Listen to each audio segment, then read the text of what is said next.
Comment est-il possible de couper du métal? Avec l'eau?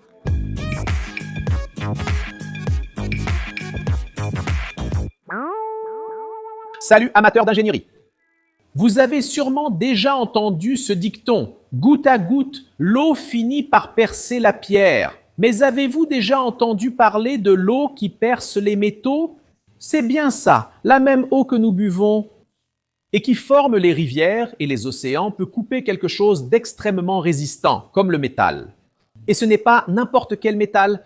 Des jets d'eau en lame capables de découper l'acier, le titane ou le granit avec une précision millimétrique. Derrière ce procédé, il y a une combinaison fascinante de physique, d'innovation et d'applications pratiques qui a révolutionné l'industrie. Mais avant tout, qu'est-ce que la découpe au jet d'eau? Fondamentalement, la découpe au jet d'eau ou water jet est une méthode qui utilise un flux d'eau à haute pression, parfois mélangé à des particules abrasives pour éroder et découper des matériaux. Il est utilisé dans des secteurs comme l'aéronautique, l'automobile et la construction où la précision et la polyvalence sont essentielles. Contrairement au scie ou au laser, elle n'utilise pas de chaleur excessive, ce qui évite la déformation et l'altération des propriétés du matériau. Mais comment quelque chose d'aussi simple que H2O peut-il accomplir cette tâche? Tout commence avec les principes physiques immuables qui ont été explorés au fil des décennies. L'histoire de la découpe au jet d'eau remonte aux années 1950, lorsque des ingénieurs et des chercheurs cherchèrent des méthodes d'extraction minière et de nettoyage industriel moins destructrices. Un nom fondamental fut celui de Norman Franz, un ingénieur forestier canadien qui, en 1952, a breveté la première machine à jet d'eau à haute pression. Son objectif initial était de couper du bois, mais il a démontré qu'un jet concentré pouvait pénétrer des matériaux durs. Cependant, la technologie n'a vraiment pris de l'ampleur que dans les années 1970, lorsque l'entreprise américaine Flow International a développé l'utilisation d'abrasifs comme la grenat ou l'oxyde d'aluminium mélangé à l'eau. Cette innovation a permis de couper des métaux, des céramiques et des composites avancés, transformant le jet d'eau en un outil industriel viable. C'est la combinaison d'une pression extrême et de l'action abrasive qui a rendu l'impossible possible. Et comment l'eau coupe-t-elle le métal? C'est ici que deux phénomènes physiques avérés entrent en jeu, l'énergie cinétique et l'érosion. Tout d'abord, l'eau est pressurisée par des pompes hydrauliques ou des intensificateurs atteignant jusqu'à 6000 bars, soit 600 mégapascales, une pression équivalente à 6000 fois celle de l'atmosphère au niveau de la mer. Ensuite, ce flux est dirigé à travers un orifice microscopique, généralement en diamant ou en saphir, formant un jet ultra fin qui accélère à des vitesses supersoniques dépassant 900 mètres par seconde. Lorsqu'elle atteint le métal, l'eau transfère son énergie cinétique à la surface, créant des micro-fissures. Mais seule, l'eau pure ne coupe que des matériaux tendres, comme la mousse, le caoutchouc ou le carton. Pour les métaux, on ajoute un abrasif au jet. De minuscules particules, comme l'oxyde d'aluminium, sont injectées dans le jet, entrant en collision avec le matériau à très grande vitesse. Chaque particule agit comme un marteau microscopique, arrachant des fragments du métal par une érosion contrôlée. Et le résultat est une coupe nette, sans zone affectée par la chaleur, un contraste crucial avec des méthodes comme le plasma ou le laser. Et quels sont les composants essentiels du système? Un découpeur à jet d'eau typique repose sur 4 parties principales, toutes basées sur l'ingénierie de précision. La pompe haute pression est le cœur du système, utilisant des cylindres hydrauliques ou des intensificateurs pour comprimer l'eau. Le réservoir d'abrasif, lorsque nécessaire, dose et mélange les particules au flux. La tête de coupe, où se trouve l'orifice et le tube de mélange, focalise le jet sur un diamètre de 0,1 à 1 mm.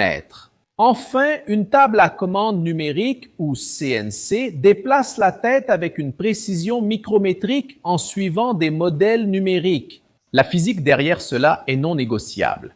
La pression extrême garantit que le jet reste cohésif sans se disperser, tandis que l'ajout d'abrasifs multiplie la puissance de coupe. Des études, comme celle de la Waterjet Technology Association, confirment que des métaux allant jusqu'à 300 mm d'épaisseur peuvent être découpés à condition que la vitesse et la concentration abrasive soient correctement calibrées.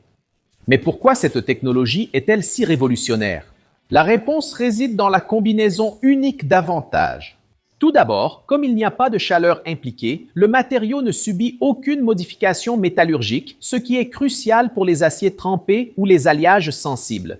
Deuxièmement, le jet d'eau est incroyablement polyvalent et coupe aussi bien l'aluminium et le titane que le verre, le plastique ou les composites sans changer d'outil. Troisièmement, il génère moins de déchets toxiques que les méthodes traditionnelles, puisque l'eau peut être filtrée et recyclée. Des entreprises comme Boeing et SpaceX utilisent cette technologie pour des pièces d'aéronefs, où la précision et l'intégrité du matériau sont vitales. En médecine, les fabricants d'implants utilisent des jets d'eau pour sculpter des prothèses aux contours complexes. Même les artistes ont adopté cette technique pour créer des sculptures en marbre ou en métal avec des détails impossibles à réaliser manuellement. Et ce n'est pas tout. Comparé au laser, le jet d'eau n'a pas de restrictions liées à la réflectivité ou à la conductivité thermique. Il coupe des matériaux épais ou hautement réfléchissants sans risque. Aujourd'hui, la technologie continue d'évoluer, portée par des innovations dans le contrôle numérique et la durabilité. Les systèmes d'intelligence artificielle optimisent les trajectoires de coupe, réduisant le temps et le gaspillage. Les recherches se concentrent sur des abrasifs recyclables et des pompes plus efficaces qui consomment moins d'énergie. Des universités comme la WJTA, Association de la technologie du jet d'eau, explorent des applications en nanotechnologie utilisant des microjets pour des processus chirurgicaux ou électroniques. Cependant, des défis persistent, comme le coût initial élevé et l'usure des composants dus à l'abrasion. Mais l'avenir est prometteur, où avec l'industrie 4.0, des jets d'eau intégrés à des robots autonomes pourraient révolutionner les lignes de production, rendant la découpe plus rapide, écologique et adaptable. Depuis les expériences pionnières de Norman Franz jusqu'aux machines CNC d'aujourd'hui, le secret réside dans la maîtrise de la physique de la pression, de la vitesse et de l'érosion. Que ce soit sur l'aile d'un avion ou dans la puce d'un smartphone, cette technique prouve que des solutions apparemment simples peuvent venir à bout des matériaux les plus résistants.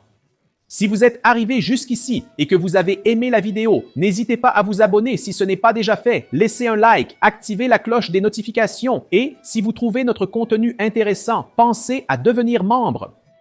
Pour nous aider à continuer à produire du contenu ici sur la plateforme et être mentionné dans nos vidéos. Alors, vous imaginiez déjà que la force de l'eau pouvait être concentrée dans un jet plus fin qu'un cheveu? Vous avez déjà vu ce procédé de près? Vous avez un objet en métal découpé par l'eau? Dites-le moi dans les commentaires, je veux savoir. Ici à côté, il y a 2 vidéos intéressantes que vous devez regarder pour élargir vos connaissances et explorer votre curiosité. Et si vous voulez nous soutenir, laissez un like, abonnez-vous à la chaîne, activez la cloche et pensez à devenir membre de la chaîne. Voilà, les passionnés d'ingénierie, un grand salut et à la prochaine vidéo.